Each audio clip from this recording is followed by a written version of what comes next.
All right. The abrupt ending. I got to get a fade out on that thing, but we are good to go. And welcome everyone back to the Lazy Lab podcast, episode number 10. Talking about baseball, faith, fatherhood, and a whole lot of fun, I believe is what El Presidente Matthew Mitchelson put in the email to us, scheduling this whole thing. With me, I got Collin Roof, friend of the show. He's been on before. We got Chris Straughn, the vice president of Lazy Lab, and the chairman. Mr. Chairman, thank you for joining us again on the show, DJ Derosiers. So, of course, I'm Mac Chair. The show is brought to you by Ubora Coffee Roasters, providing the caffeine for the hunt and for our show is Ubora Coffee Roasters. Go check them out. Really, really good veteran-owned coffee company, and it tastes great too. So, gentlemen, baseball. It is the thing that is bringing us together today, and I could think of no better sport than baseball to bring us together, despite what Coach D says about basketball. I wanted to go around the horn as a baseball reference, and let's just get our favorite baseball teams, and we'll start with Collin. Go ahead and start us off. Well, good afternoon, Matt. Thanks for having me on the show again. When Matt Mitchelson reached out and asked me to come on the podcast and talk about baseball, that was an easy yes. I said yes right away. Just whenever you need me. Who doesn't like to talk about baseball?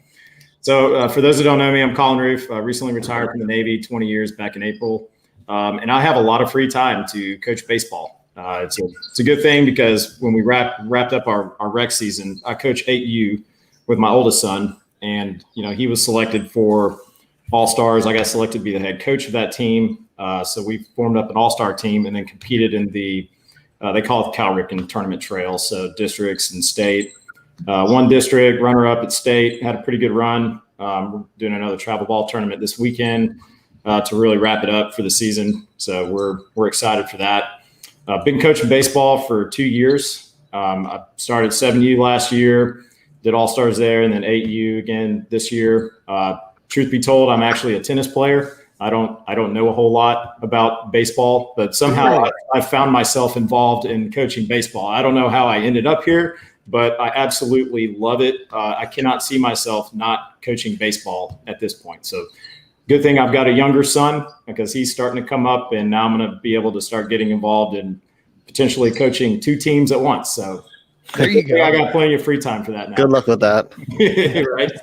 It's a kid thing. Your kids get you into it. I didn't catch your favorite baseball team. Do you have right. Well, I'll tell you, my favorite baseball team growing up were the Braves. And if you'll allow me, I'll try to give you a really quick, short story. So my uncle has lived in Atlanta my entire life. We used to travel down there from Kentucky, and he would take us to baseball games. And, when I was growing up, it was all about, Dave Justice and the 4 Aces, that era, right? And all I cared about at the time was getting Dave Justice's autograph. We used to go early to try to get autographs all the time, like many other kids wanted to do. But you're always fighting the crowd, over by the dugout or whatever, trying to get autographs. So we're sitting at my uncle's one night before the game, and we devised a way to essentially fish for autographs. So he had this old, fiberglass telescopic fishing pole. And we rigged the thing up. I kid you not. We rigged the thing up with some string at the end around a baseball card sleeve with a Sharpie. And we would sit there, and whoever was up there signing autographs, we'd flip through, grab their cards, put it in there, right? And so I'm standing over there, and this guy's up. He's signing autographs, and there's no way I can beat this crowd. So I put his card in there, and I extended it out, and I put that thing right in his face. And I'm standing well behind everybody, and he just gives me the most perplexed look and pulls it out, signs it, puts it back in, and gives me the thumbs up and says, "You're good to go." So I go back up. To my uncle and my dad, and they're like, "Did you get Jay Justice's autograph? How'd you do?" And I said, "Well, I didn't get Dave's autograph, but I got this guy, Tom Glavine." Nice. True story. Yeah. Was it his Topps card that he's got the hockey gear on, or was it his a baseball player card? No, it was definitely a baseball player card. I think it was the Topps. I don't remember off the top of my head. Can you imagine showing up to a baseball game these days with a fishing pole? It could never happen now. It would not happen. Yeah, never. I wish I would have thought of this ahead of time. I would have shown the audience something because I still have it to this day. It's like one of my most prized possessions in my baseball card collection, although it's probably not worth that much, but just because of the story behind it. That's awesome. That is awesome. Okay, moving on to DJ. Go ahead and what's your connection to baseball, DJ? I know you said you're a basketball player, and then obviously finish it up with your favorite baseball team. All right, so played baseball my entire life, growing up ever since I was 2-3 years old. My dad loves baseball. His dad was very, very good at baseball. Then when he got into the Navy, best Navy pastimes when you're on short duty is softball, so continued on through there. Then my son, found a love for baseball. Hey, he loves every sport, but baseball is his true love. I mean, 24/7, it's baseball. So needless to say, I had to switch gears from knowing the ins and outs of basketball to learning the ins and outs of baseball. So I started spending a lot more time looking at like Virginia Baseball Academy, YouTube, reading up on baseball rules, different baseball philosophies, things like that, just to kind of make sure I was there to help him coach to get better and better and better.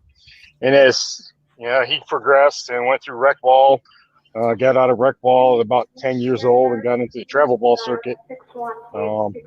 I started helping coach travel ball as an assistant, and then after that, head coach, and I've been a head coach now for 3 years. And then the next iteration for us is, so last year with COVID, as everybody knows, it was a rough year for kids, especially kids that played rec ball, because even though they allowed certain teams to participate in different rec ball, baseball, basketball, and football, when it came to actually traveling the all-star route, it was shut down. So the travel ball circuit was still up and running. So what we did was say, okay, let's do got all the coaches together and let's do a mock, all-star team where we just travel the travel ball circuit. So what we did, we got a bunch of kids together from our little league, traveled in the travel ball circuit and got our butts kicked. Because a lot of these kids had never played before, right? And Collin, you'll find this out soon enough if you don't know already, that travel ball and rec ball, they're not the same sport. They may be both called baseball, but they're not both baseball.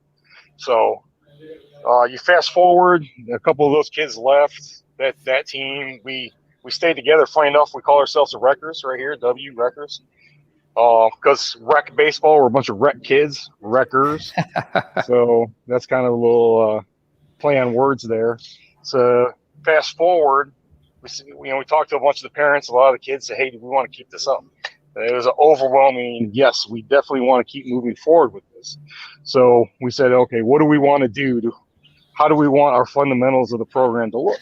So our whole fundamentals of the program is using baseball to teach kids leadership and teach kids how important community service is. We'll get into that a little bit later. But needless to say, I'm no longer a coach of a baseball team. I'm a director of a program that has 6 teams. So that's all in about 9 months. My favorite team is the Greenville Drive, right here in Greenville, South Carolina. Love them. Our favorite pro team is the Detroit Tigers. Grew up watching their games, going to their games. But if I'm going to pull for any baseball team at any pro level, it's going to be the Greenville Drive. Who are they an affiliate of? The Boston Red Sox. And I hate the Red Sox, so it's kind of like Are you kicking the guts out. They just drafted Marcelo Myers. He going to be playing for Greenville. What level are they at? Are they A ball, double A ball? They are. They're A ball. I'm sure he'll skip past them. Yeah, I'll probably go straight to double A. Son of a gun.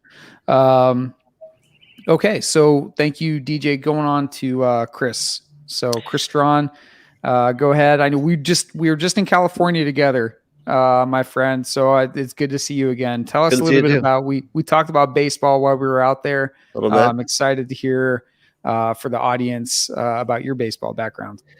Well, growing up in Napa, my home team, if you will, was the Giants. And that was in the early Barry Bonds days. My brother and I were, knee-high to a grasshopper, and we're collecting baseball cards. And I don't know why, but for some reason, my player was Ken Griffey Jr. He was the guy. He was the man. And so I was a, Mariners fan. And so coincidentally, now that I'm coaching with my son, who's now 8, this is my third year coaching. Last year didn't really count because of the COVID thing, but I was actually able to be the Mariners in our team, in our league this year. So got now the head coach of the Mariners with my son is playing the second year, and it's just it's transitional minors level. So we're machine pitch for the first half of the season, and then slowly graduating to kid pitch so that they can be ready, more ready for the minors division coming up next year. But like DJ said, it's not so much about with this age teaching baseball as it is teaching teamwork. It's teaching humility. It's teaching how to put the interest of the team above your selfish interest. It's a hard lesson like that. But that's what I've seen. I've seen the kids wanting to grow in that way, and so it's kind of exciting to be there to help them get that direction going. So I didn't play baseball when I was a kid, so I came in knowing only what a pro baseball viewer knows. But it's not about with the kids that my son days with. Last year was coach pitch, and this year is transitional minor.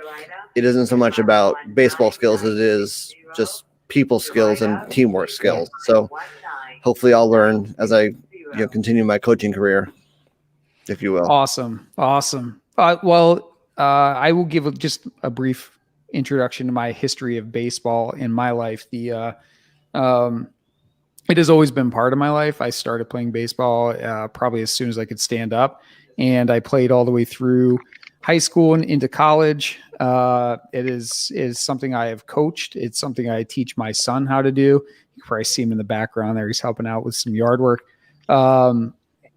It's a big part of my life. It's the best holiday of the year for my family is opening day. And the reason for that is because I'm a Pirates fan. So you want to celebrate the most exciting time in baseball, which if you're a Pirates fan, it's not October, it's April when the season is starting, because that's the only time you have a hope. By the time October rolls around, you're watching the Steelers and you forgot there was a baseball team. So it's it's a great sport. I coached, I've coached kids. I coached at the high school level when I was in uniform. I coached overseas at Shape High School, which is a Dodds school. We won a European championship. One of the things that has always been part of baseball for me is teaching kids, like you guys have said, and is how to be a leader, how to be accountable to the other players on the team. And that's probably the best lesson that you can teach in a team sport, is that lesson of personal accountability to your teammates, because every single person on that field that puts the uniform on is working for each other to get a common goal accomplished, not unlike the military, right? And so when you have kids that come into the military that played team sport and they get it, and they've been taught that from an early age, they've been taught how to survive and thrive in controlled adverse environments, and how to rely on a teammate to be able to overcome that adversity. They tend to do pretty well when they put the uniform on. They tend to just get it. You don't have to teach them that aspect of it. And that's a huge part of baseball, right? It's a tough sport for kids these days that need to be constantly entertained. And when you're going through the young ages, Chris and Colin, with 8U, like, you're trying to teach fundamentals of the sport to kids who are wanting to be involved, need to be involved, right? They have like this attention span where they gotta be involved all the time. And you're like, okay, change every 7 seconds. Yeah, you're going to be in the outfield. That ball is not going to make it to you, but this is why the outfield's important. It's like, good. They're all inherently selfish. Yeah, that's right. So it is the toughest job. I would say that in a heartbeat. When I was teaching, when I was coaching the high school kids, like that's easy stuff. It's like, hey, you're going to do this. This is why you're going to do it. And if you don't do it, you're going to sit on the bench. That's an easy age to coach. Coaching 8, 9, 10-year-olds how to play baseball. That's where you're sowing right there. That's the tough stuff for the sport, but it's important because those fundamentals are what follow you through later into your playing days. what I found interesting is here we are. I'm on a call. I'm on a podcast. I have 3 gentlemen with me, and none of you labeled yourselves as baseball players, and I think that's really cool. And the parallel for me there is I didn't grow up hunting, but here I am, a podcast host on the Lazy Lab Hunting Club podcast, right? And so it's very cool to like roll, flip the role a little bit, for folks that did grow up hunting. It's So evolution, right? We're all evolving. I mean, Yeah. because at the end of the day, it's not about. It doesn't matter what sport you're coaching. It doesn't matter if you're teaching an instrument or being a teacher in anything, right? It's about how are you helping that individual, that group of individuals, become leaders for the next generation. So you could insert any sport, insert any activity, and we should all have roughly the same mindset. Is we want to teach these kids how to lead. My sport growing up was soccer, and my mom, she was always my coach. And started from under 6 soccer up to U12. She never played a game of soccer in life, never seen a soccer match at all, had no idea word one about the rules of soccer. But somehow she was able to take 12 kids and pull us all together and get us in some sort of order to go down the field that way or that way, whichever was the right way. And it's kind of like that with baseball with us. Is, as you mentioned, Matt, none of us are baseball players back in our day, but still we can surpass that and come online to help the team do things the team can't otherwise do. Yeah, my dad was it was always I can distinctly recall like that age where my dad was like, okay, you have more knowledge about baseball than I do. I think I was like 12 or 13. He's like, so we need to get you like lessons. We need to get you a coach, because he's like, I have nothing to offer at this point when it comes to baseball, right? So it's interesting, like how we do these things, for our kids, right? And you each, alluded to that in your own stories. Is being a father, you want your kid to be successful. You want your kid to enjoy what they're doing, and I commend you guys for pushing your kids in the sports that they love, vice the sport that you grew up playing, right? So like Collin, you do baseball, even though you say you're a tennis player, DJ, you're doing baseball, even though you say you're a basketball player. Chris, you played soccer, but your son wants to play baseball. That's commendable. Maybe I need to do that with my own son, because I played baseball and he's playing baseball, but I mean, they love it, right? It's a very cool sport. It's one that we want to keep going. What's been the biggest challenge for you in coaching a sport that you didn't necessarily, grow up being your number one sport, right? We'll just say it that way, because DJ, I know you played. If it wasn't your number one sport, how did you overcome that? Yeah, well, I'll tell you, I started coaching last year, so that would be 7U, first year of coach pitch. We do coach pitch here, not machine. And I decided to get into it because, unfortunately, because of some things that I observed from other coaches in previous years, the way that they treated the game, putting wins above teaching values, and even going as so far as to use like foul language around 6-year-olds and t-ball and things of that nature, right? And not to say that that's mostly the case, in our park. And I've actually found out through my experience that for the most part, it's quite the opposite. I've grown to know and become really good friends actually with most of the coaches in at least my age group. And I've found through that experience that these guys, I mean, if you're just a parent enrolling your kid in our age group, you can't go wrong. I mean, each and every one of these guys I've gotten to know, I've found out to be really, really fantastic individuals that all pour out in very unique and very positive ways to the kids. But I got into it because I felt like I was called to do a ministry, and it's one of those things, and I've certainly been guilty plenty of times before of not answering God's call. But in this case, I answered the call. I knew ahead of time. I was like, I don't understand. I know the basics of the game. I can teach basic fundamentals to 7 and 8 year olds, but I don't know the nuances of the league, the various strategies and things to get games and to get wins. And I know that this is, our park and our community is very heavy in baseball, and it's very competitive. So I was like, man, I better figure out a way to get some wins one way or another, or I'm going to be like tarred and feathered by these parents, And I still remember opening day, 7U, right? My first game as a coach. First time I've coached anything, much less baseball, right? And it's opening day, so like everybody's out there, and we just got absolutely demolished.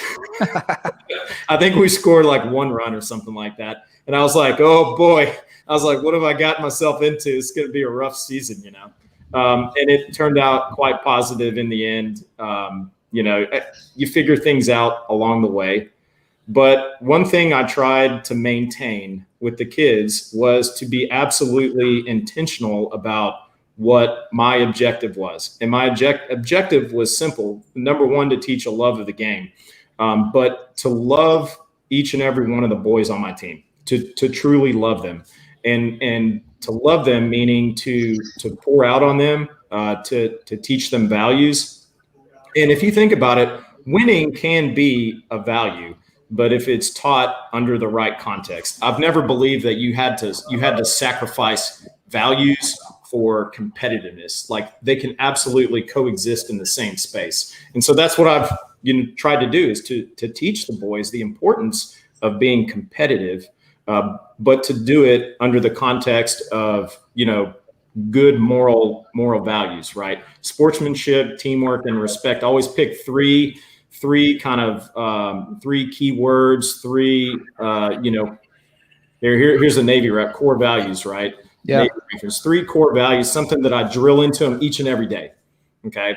And those are kind of the 3 that I've stuck with for my previous teams. And just to really to instill confidence in the boys. When I see a kid who gets up there at first and, he can't hit the broadside of a barn or whatever, right, at the beginning of the season, but at the end of the season, when he's out there hitting ropes to the outfield, to see that kind of transformation, to see the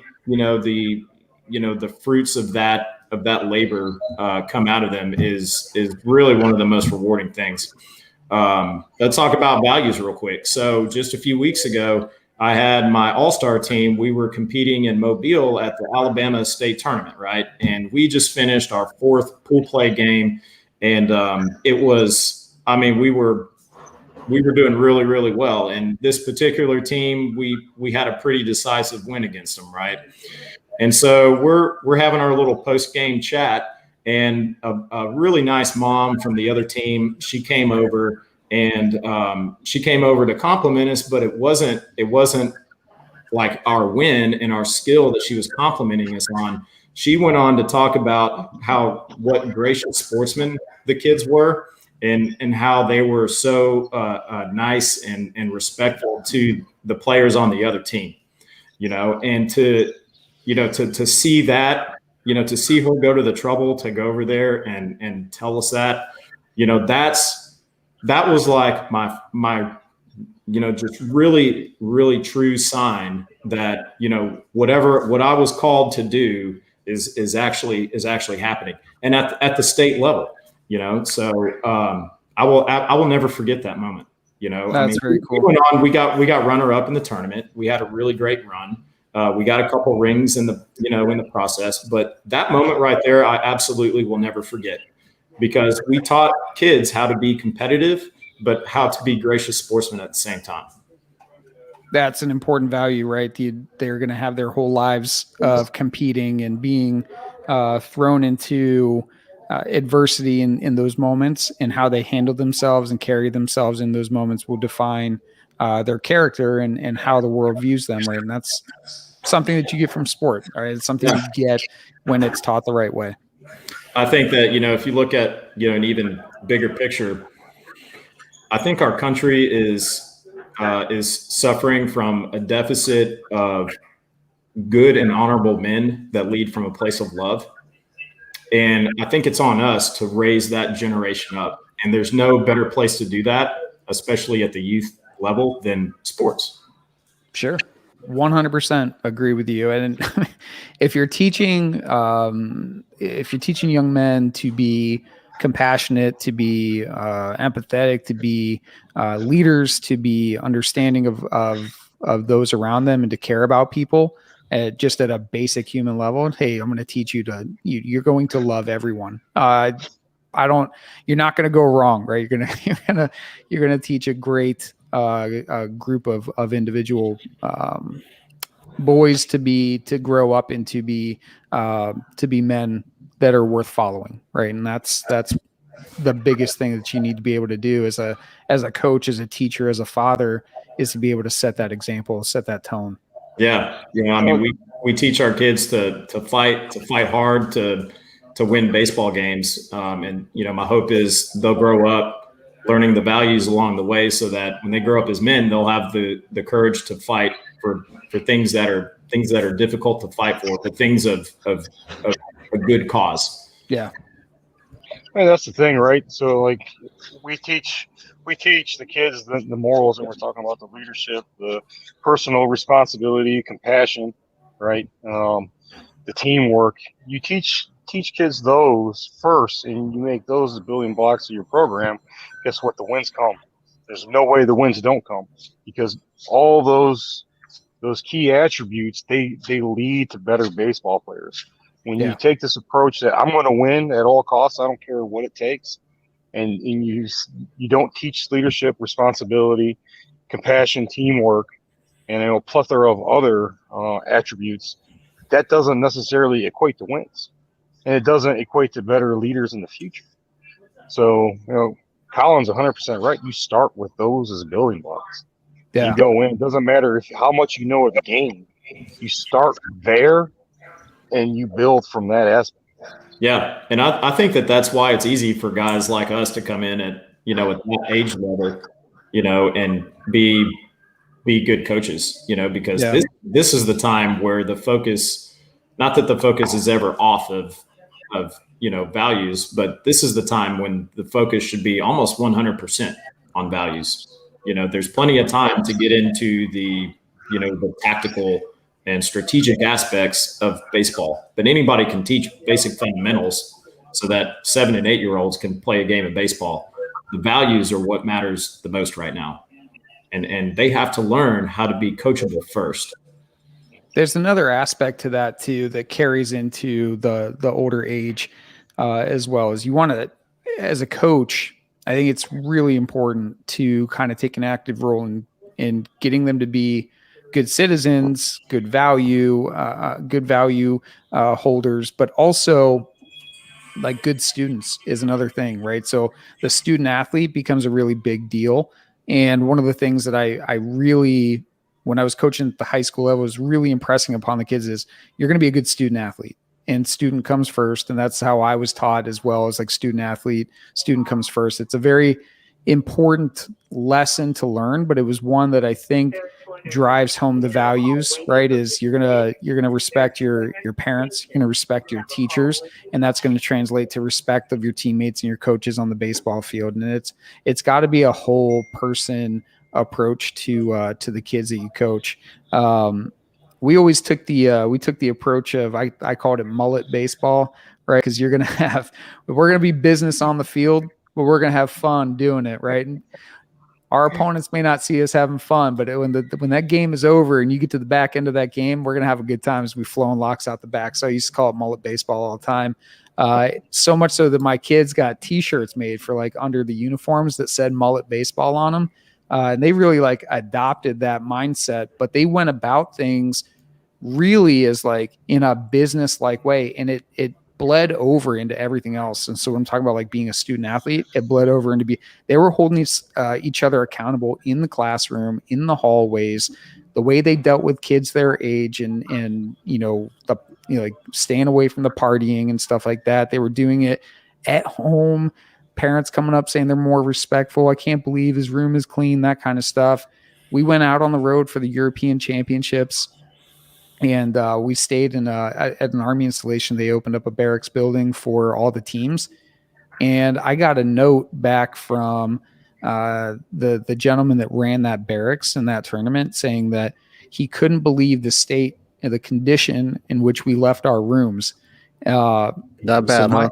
My kids, my players would clean up. They had like details that they did every night during the tournament where they were like cleaning their room up. They were mopping up. They were cleaning the common area. They were like laser focused on the task at hand. And I think a lot of that has to do with why they won the tournament more so than just baseball and executing on the field. But it was actually the discipline and the focus and holding each other accountable that to your point earlier, DJ, that's what like translates into good baseball and the wins coming, right? Is you have to be able to like execute on the value side of things before wins come.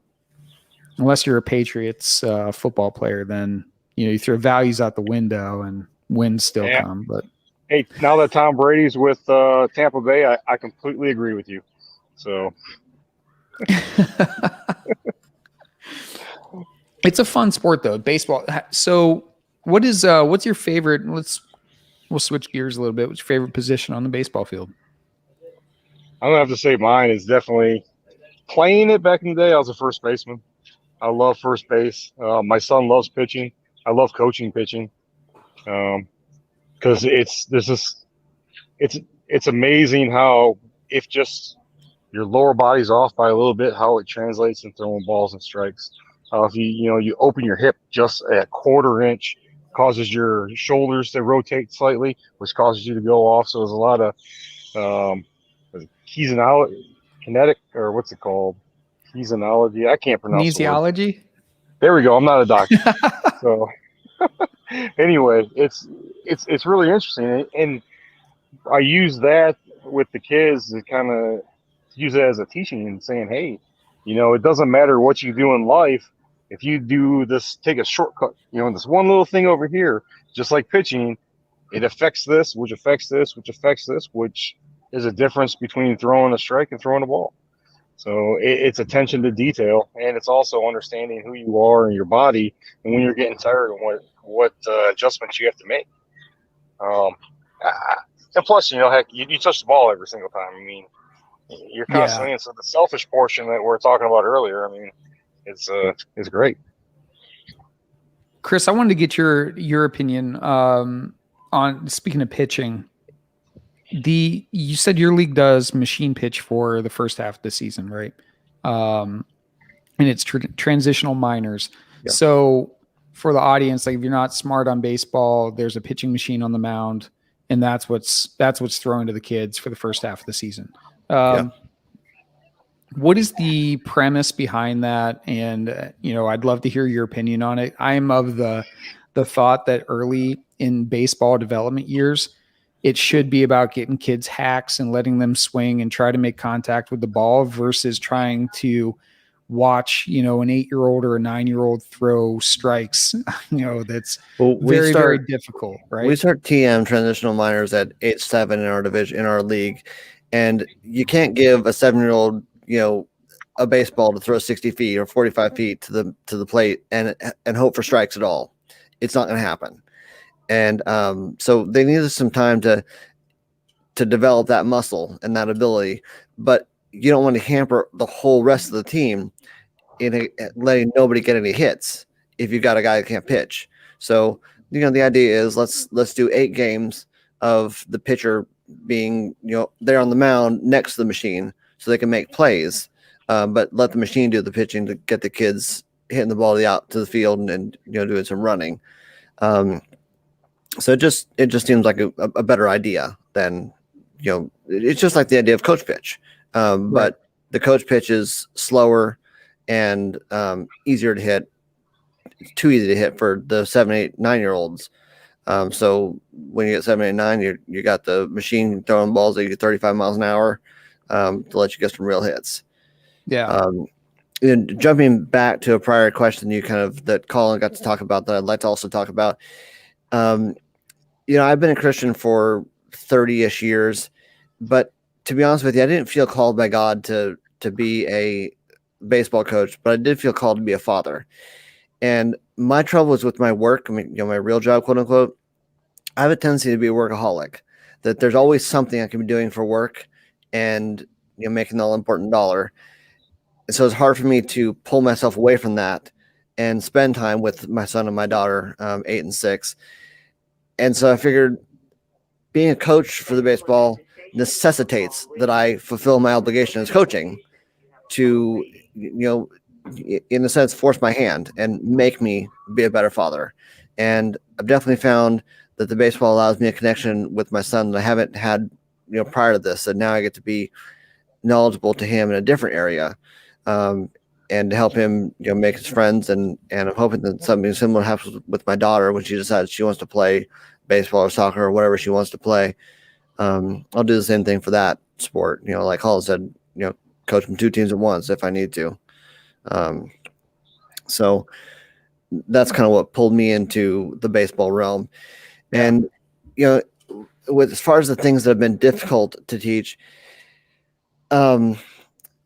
kids don't have a very good foresight. They don't see what's next. They can see next, but not next. And so trying to teach the kids, when you see the other team doing their warm-ups, take a glance at them every once in a while. See what they do well. See what they don't do well. And once we had pitchers pitching, when the pitcher's doing the warm-ups, sit there and watch the pitcher do their warm-ups. All of you in the dugout, stop playing around, stop messing around, stop slapping each other. Just sit down and watch this pitcher to see where he's throwing, see where she's throwing, and kind of plan how you're going to use that to your advantage. Because here's what I see. ... So teaching foresight of things coming next is what I'm, one of the things that I try to do with my kids. Yeah, it's that locked in discipline. My son's team, my teams, they, you got a new pitcher that you haven't seen yet. You get out of the dugout, you grab a bat in your hand, you're getting the timing. So as they're delivering the pitch, you're trying to see when it crosses home plate, when would you start to swing, that kind of stuff. It's important. It's preparation, right? It's more, I don't know how much of added value it is other than you're focused and you're in the game and you're not, goofing off in the dugout, which happens a lot, especially in youth baseball. One of the challenges, you mentioned fatherhood, right? I think it's very difficult to coach your child, right, in a sport, to be the coach of a team and to have your son or daughter on that team. It's on this field. I'm Coach Chris. I'm not Daddy. I'm Coach Chris. It's a tough challenge though, right? I have my son, what I've found, and he's played travel baseball for quite a few years now. He plays baseball year round. It's really difficult for him to take that coaching and feedback from me versus taking that coaching and feedback from another parent even. It could be, Joe in the stands. Who knows who it is, but he's like, hey, if you hold the baseball this way, you'll get more, strikes. You get more, whatever, right? It could be the same exact thing that I told my son for the last 3 years. One of the things I like to point out is like lining up your small knuckles when you're holding the bat, right? You line up your small knuckles, it's a better bat path. It's taking your the bottom of the bat towards the baseball, and the barrel will follow. Those kinds of tips. And then he gets told that same thing by, whomever it is, 3 years later. And he's like, Dad, I was doing that thing with the knuckles and the knob of the bat towards the ball, and I was mashing the ball in practice. And I'm like, yeah, tell me more. No, really? He's always said that 3 years ago. Yeah, what a great idea. I don't know who came up with that. So it's just, I find it, he takes my coaching and my feedback as a father, as his dad, particularly harsh, no matter the delivery. No matter the delivery from my end. It could be the most delicate delivery of, hey, bud, you should just try, maybe if you try doing this, it'll work. If you guys come across that same thing in coaching your own kids, And what are your thoughts? What tips for success do you have there? Well, I can tell you that, my dad also coached baseball when I was growing up playing youth ball, and he had the same kind of experience playing baseball as me. He wasn't a big baseball guy. He just wanted to get involved, right? Yeah.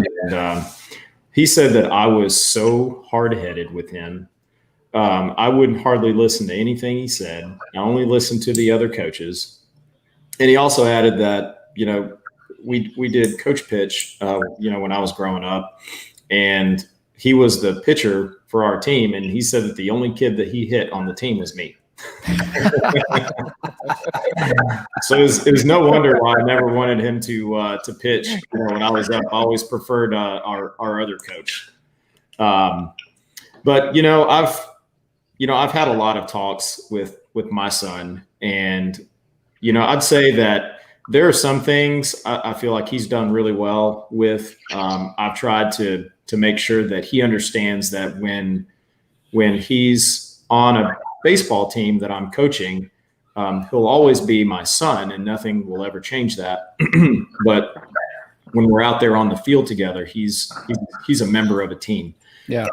And so, I've told him, and not to say that this is the way it should be done or anything, but, in my effort to try to be fair to everybody, I've asked that when he's out there on the field in front of the other kids, that he refers to me as coach, the same thing that the other kids refer to me as. And, he's been really good about those kind of things. I've tried to teach him that about every position on the field being an equally important position, and that, when a coach asks you whether it's your dad or not, what position you want to play, the answer is always, wherever you want me to play, coach. And he's done pretty well about that.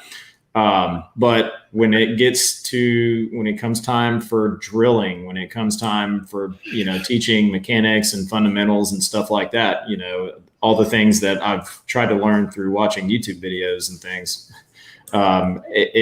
sometimes it's just like in one ear, out the other. I'm like, are you listening to me at all? Right. Like, what do I got to do, to the point where I'm strongly considering, maybe getting him some private lessons, somebody that, maybe they've got a really good reputation at reaching kids, that A, they've got the real experience and the knowledge base, and B, they're reputable at reaching kids at a level that they can really understand and apply. Sure.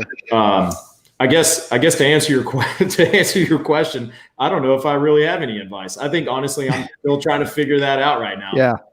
The other kids on the team, they seem to pick everything up I'm putting out pretty quickly. Because you're not their dad. That's why. Father son thing, man. That's why. Their dad goes home and goes, "I told you what Coach Roof said." Like, yeah. They're having the same conversation. I guess if I've had any success at all with my son, and I've had some, I think it's probably been mostly attributed to just almost going over the top with positive feedback when something was done right. You can't really go wrong there. Positive feedback. I will tell you, I am very much guilty of being hard on my son, or at least harder than I would be with other kids on the team, or at least that's what my wife tells me. So, well, you wouldn't be. I will tell you this: you would not be.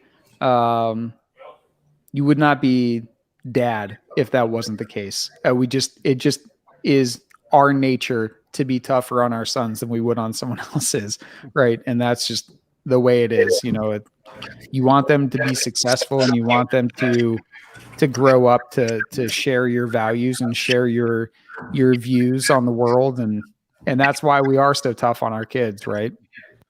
I'll take a little bit different approach than Collin does. Like I tell every kid, and I tell my son, I said, when I'm your coach and you're on my team, every one of you are my sons. So I'm treating every one of you the same. And I also really love to run kids, and I really love to make them do push-ups. So when my son bucks up against me because, well, I'm his dad, I treat him like anybody else and make him run. And guess what? After 5 or 6, 7, 8 miles, and it's almost like They change their breaking a tune, don't wild. they? Yeah, it's like breaking a wild stallion. You just got to run them until they break, and that's what I've got with my son. But to be fair, I'm also, as hard as Colin is on his son, I am that hard on every single kid. And what I tell them up front, and I tell the parents up front, I'm going to be extremely hard on your son. It's not because I'm mad at him. It's not because I don't like him. It's because I love him.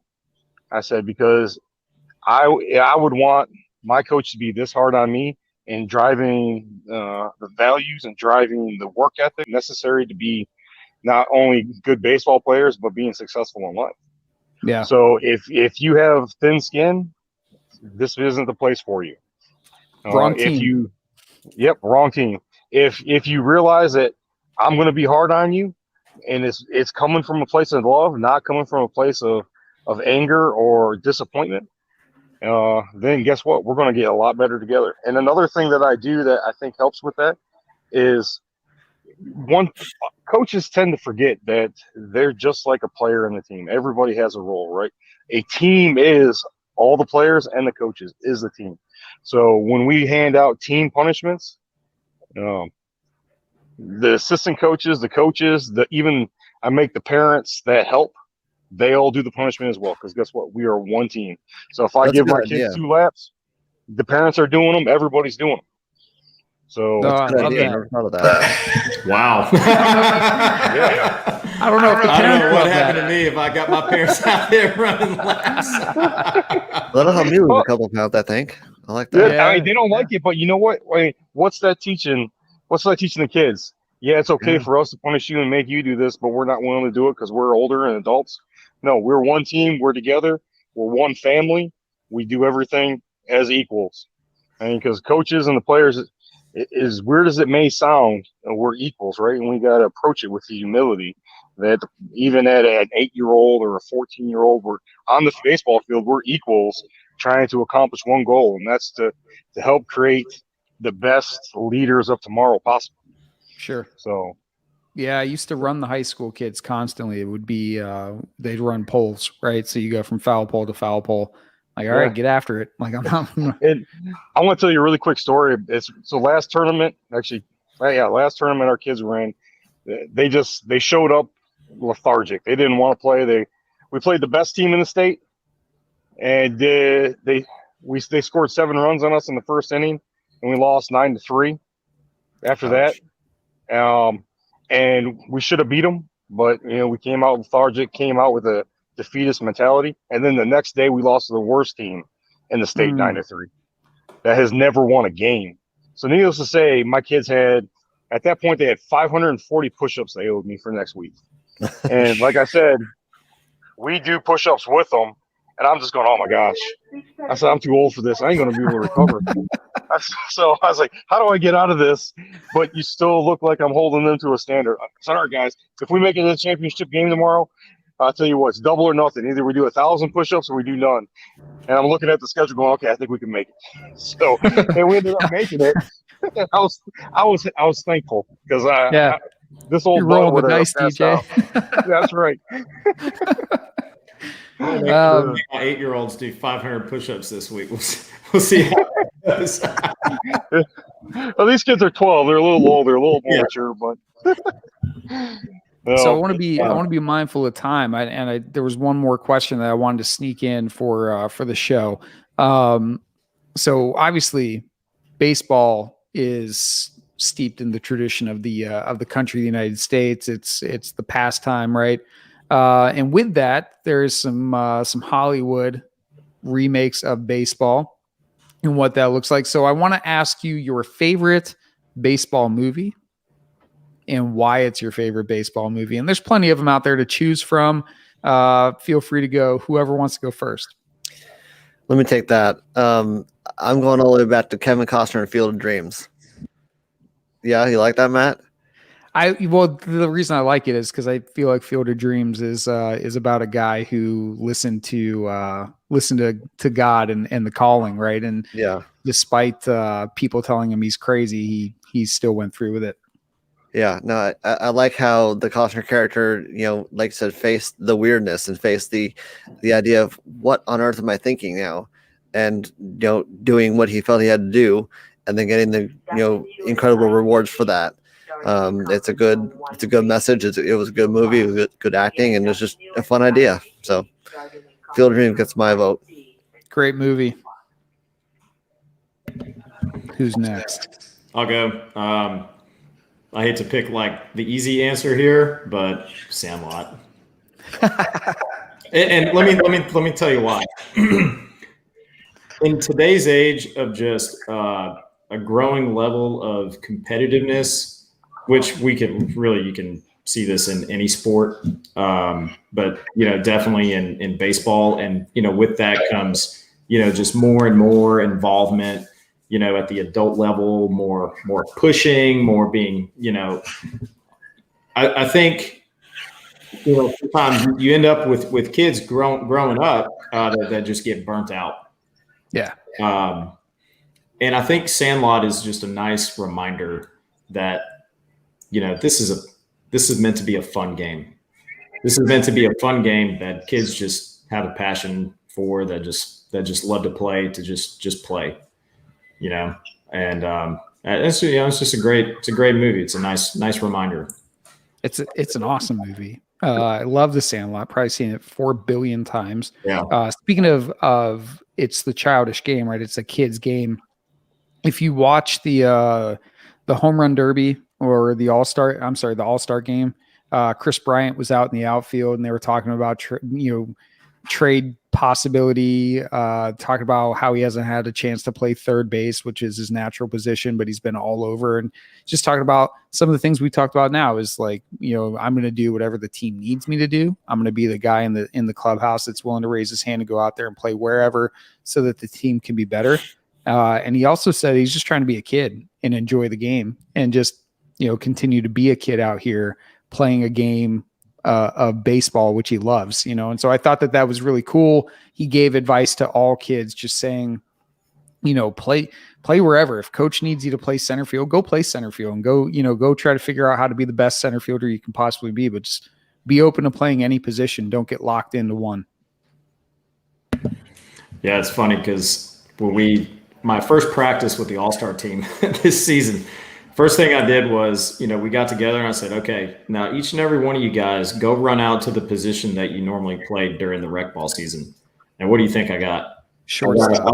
I got a bunch of first baseman, second baseman, shortstop, and third baseman. Yeah. No pitchers, no catchers, no outfielders.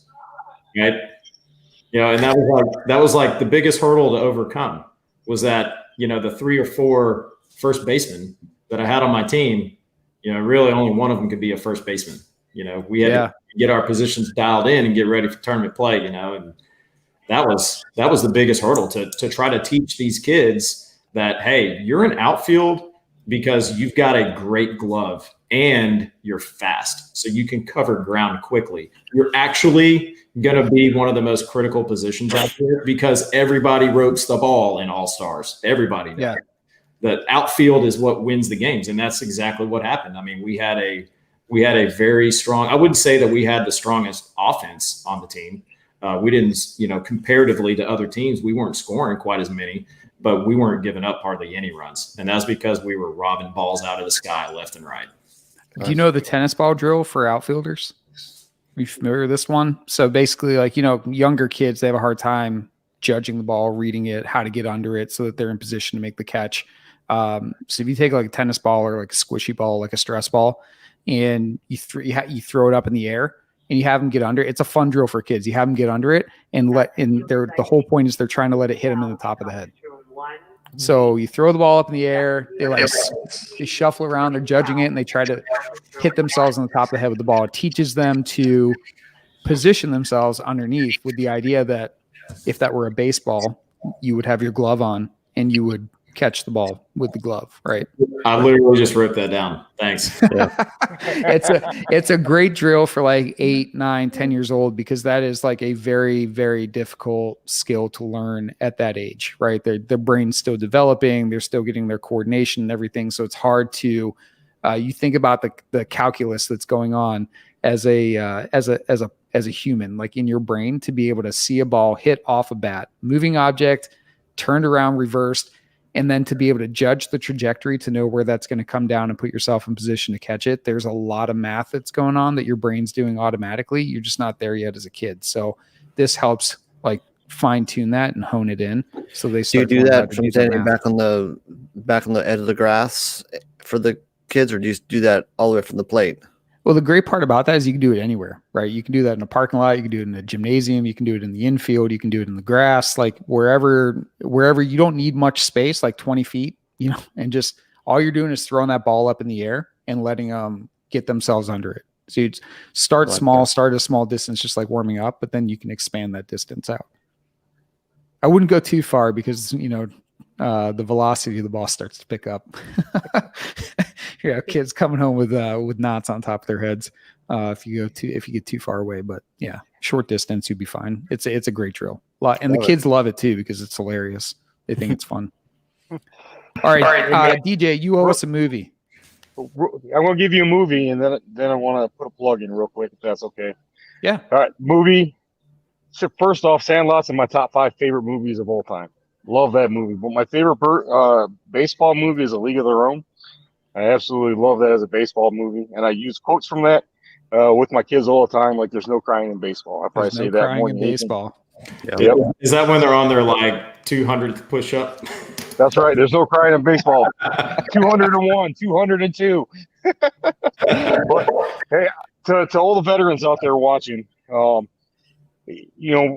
Lazy Lab is, we exist to help. We exist to be emotional support for veterans in need, for active duty members in need, and just want to say, being a coach, regardless of what the sport it is, it allows you to get to know your community better. It allows you to build a support structure of not only individuals, but new family members that can be there for you in your time of need. So if you have a passion for teaching, if you have a passion for helping build leaders, and you need support, please think about coaching. Please think about reaching out to your local rep department and seeing where you can help fit in, help try to build these young kids' lives. Because I can speak from personal experience that working with the youth of tomorrow and helping them become the men that we know that they can become puts me in a very, very good place mentally. It makes me feel like I'm contributing back and helping the country that I fought so hard to protect. So I just wanted to put that out there. Absolutely. To expand on that one step, if I may, Matt, sorry to interrupt you. Hey, another thing, Deej, that a lot of people don't think about is the support staff for the leagues, the people that go around and collect the garbage cans, the people that go around and care for the field in the off season, because there's a lot of power in being that volunteer and being serviceman, because it's necessary and nobody wants to do that kind of stuff. So if you can be the one to step up and say, hey, that's me, then more power to you. That's enough, the guy who takes care of our community. Go ahead. Yeah, the guy who takes care of our field is a Vietnam vet. He does it just because he loves the game and he loves being around it. And he says he feels at home when he's out there, even though he's not directly interacting with the kids during the game, but he's out there joking, having fun. Everybody knows him by name. There's a place for you if you have the willingness to put yourself out there. That accountability factor is really what speaks to it, right? So from a military standpoint, you're used to being accountable to the people on your team to get the mission accomplished. And when you leave the military and you depart, you're kind of on your own. You should be searching for that next community that you can be accountable to, that next team that you can be accountable to, and it will really help with your transition out of the service. That's correct. Yeah, I would say, if you have a heart for making men, you can and you should coach youth sports. It doesn't matter what your experience level is, period. You can pick up the basic stuff that you need very quickly to teach fundamentals. But if you feel that passion inside for teaching values and raising men, because it truly takes a village, you should absolutely get into coaching. Don't worry about, am I good enough? Am I experienced enough? That does not matter, period. Yeah, I would say the tactics, like your knowledge of tactics and strategy in the sport that you want to coach, will dictate like your on-ramp to what level that you coach at, right? But if you are a novice to the tactics and strategy, go coach the youth level, because really there you're learning building blocks and you can grow with them while still instilling those values that are so important to creating people of good character, high moral fiber. Yeah, or just jump in and sign up to be an assistant coach, you know? That's right. There you go. Your military experience puts you ahead of 99% of the population on being able to teach these kids leadership. And, 100%. And we've all talked about it through this podcast. Right now, kids need to be taught leadership more than anything right now. So get out there, Absolutely. coach. Do good. Perfect. Well, gentlemen, I want to thank you so much for being part of the show. For the audience, thank you for tuning in. Thank you for watching. Please, if you want to help a nonprofit out, but you don't necessarily have some spare change, go ahead and hit the subscribe button. Hit that little bell to tell you when we post new content. If we have more subscribers, we can monetize the show, monetize and show sports podcast. Like, share, subscribe. Share, subscribe. It supports the nonprofit in that way. It's a way you can do it without ever spending $1. So otherwise, you can go to lazylabhc.org and donate directly through the website. Every little bit helps and provides us with the funding necessary to send significantly wounded men and women on hunting and fishing trips for Lazy Lab Hunting Club. So thank you so much. Until next time, stay safe, God bless, and take care. Bye.